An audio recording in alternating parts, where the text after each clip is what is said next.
Dr. Thomas Mathew is a retired IAS officer, author and wildlife photographer who has written a very poignant, thought-provoking, authorized biography of Mr. Ratan Tata, whom he knew for over 3 decades while he was in the Indian Administrative Service. When you first saw your first meeting actually, can you describe it, your first impression, what impressed you most about him? First meeting? First meeting, yeah. My first meeting with Mr. Tata was in 1994-95. Right. Okay. Right. At the time I was in the Ministry of Industry. At the time, you will realize that the license Raj was not fully disbanded. Okay. So there were many industrialists who used to come and go and nobody paid too much attention.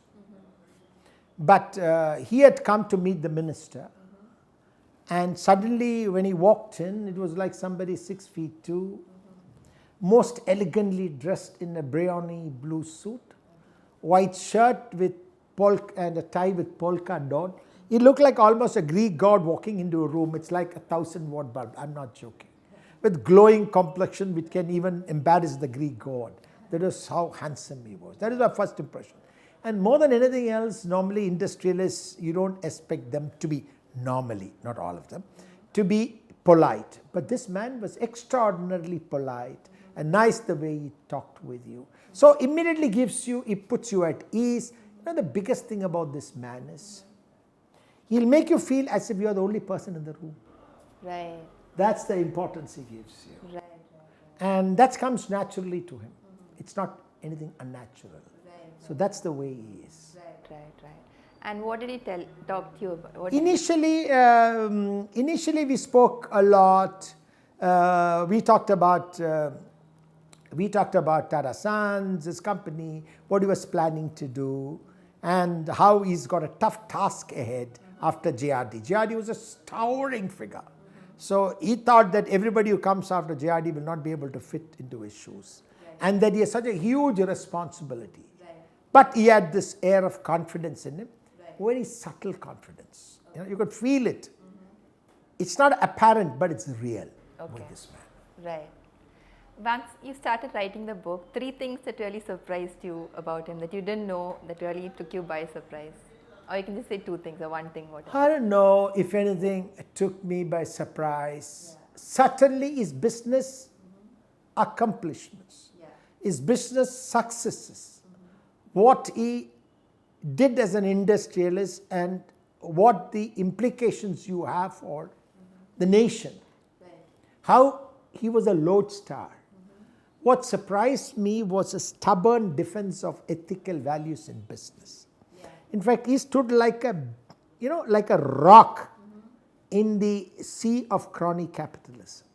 That is what this man was. And the amount of things he had done for Tata Group and for the nation. If you see that growth is unprecedented. Tata Group under him grew more staggering than even under JRD. In fact, under JRD, if you look at the profit after tax of Tata Sons, grew only at a CAGR of about 7%, he did about 28-30%. His strategies worked. And most interesting, I'll tell you something. You can't grow always within this nation. It cannot be organic all the time. In 2004, if I remember correctly, 20% of the revenues of Tata Sons or Tata Sons companies came from abroad. And by the time he stepped down in 2012, it was 60% of the entire revenue. And you're talking about $100 billion, not a small amount. So that's what surprised me. I mean, I knew that he was a great man, an ethical man with great values. But the kind of changes he brought about in the company, how he revolutionized the company, he gave the company the scientific approach, that's because nobody knew about it. In fact, most of the things in the book would be new because he never spoke, he didn't find the need to tom-tom about his achievements. So I've been able to price this out from him, look at all the documents, he gave me access to all the documents. So this is for the future generations. This is inspirational. The story is inspirational. And, if a nation has to move towards great power status, you need to do things ethically finally. Otherwise, it's not enduring. It can be successful in the short term. Right. But in the long term, it's going to be different. Right. And we know a lot about Ratan Tata, the person, the business aspect, but can you tell me something about the childhood anecdote? See, as a child, after his mother's departure from her home, it caused him a lot of trauma. And his grandmother, Lady Navjabai Tata, took him under her wings. And whatever he is today is only because of her. He taught her the values of life. He emphasized that there should be no compromise on ethical values. Be polite, say sorry if you make a mistake, and be good to people, have empathy, have compassion, have sympathy. And that is ingrained in his personality today. That is as a young boy, but he suffered a lot in school because he was poked fun at. He said he was outclassed. People thought that he came from a family that was not worthy of respect because of what happened in there, you know, between his father and mother. But he endured a lot, and that's also another lesson. When you endure so much and you're able to overcome it, it is a lesson for the youngsters that don't stop if you see an obstacle. Work hard, persevere, and you can achieve your goal. Right, yeah. And you said, you're giving such a glowing account of him, and you said there are two parts in the book where you criticized him. Yeah, see, I gave you a different, I gave you his reasons for doing it. He stayed away from the first selection committee because he wanted to feel that others will have a fair chance at the competition. That is his viewpoint. But there is also another viewpoint that the shareholders of Tata companies should have had the weight of his wisdom and experience in selecting his successor. So one side, he deserves criticism, but other side, his goal was laudable. But it's sad that it turned out to be a wrong decision. If Mr. Cyrus Mistry would have done very well, then he would have had a good decision, and people would have appreciated that for him for having taken that. And is there a second criticism? Second criticism is regarding Nano, you know, why he chose the state of West Bengal for the to set up the factory, okay. Now, there also he deserves criticism and he deserves praise. He knew that the place is, he's a man of great wisdom. He knew that there is a problem in West Bengal. It is a state where there is extreme trade unionism, like you have in Kerala too, okay. But he said in his letter to Basudev Bhattacharya, he says, your state needs to reindustrialize itself again, and Tatas are here to help you. The Nano factory will give you almost 10,000 jobs and have auxiliary industries, ancillary industries. So therefore, it could contribute immensely to the development of the state. So his goal was development of West Bengal. But pragmatically, I don't know, should he have gone there? No. Looking back, yes, it's a mistake in hindsight. But look at his goal. He wanted the development of the state.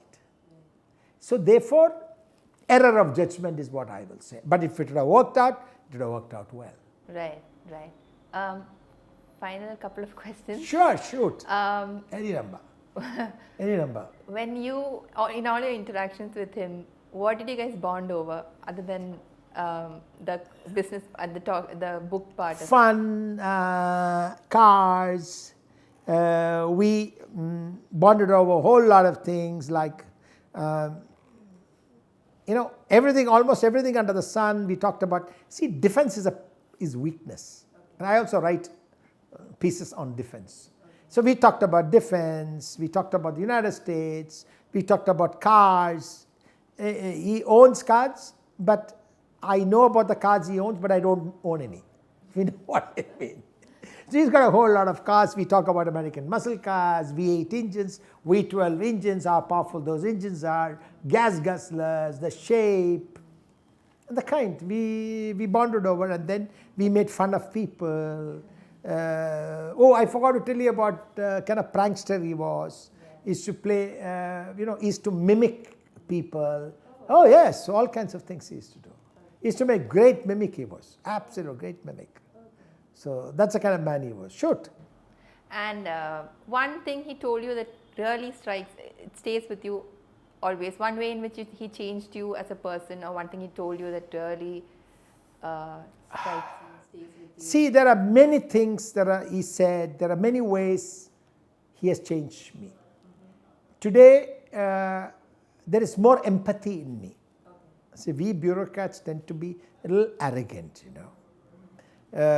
We tend to be a little aloof.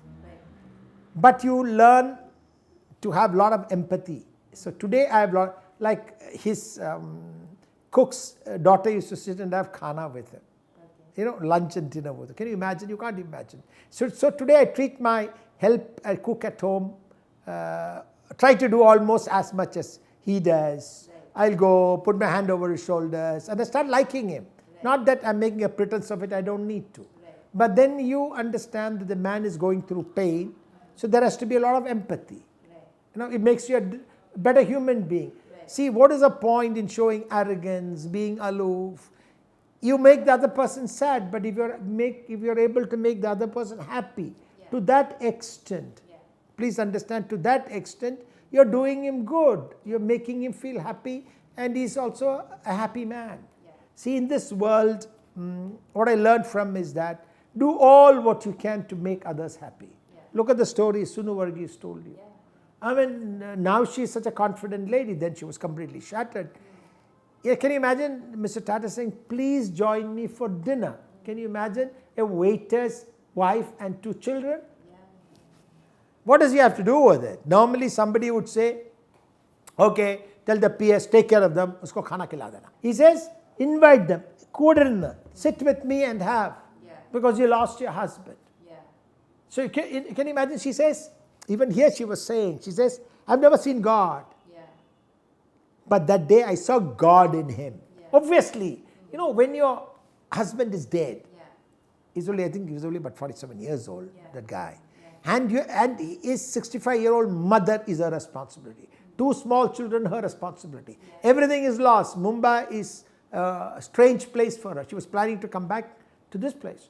The man gave hope, built broken promises, built broken dreams, and gave them new wings and new life, and new promise of life.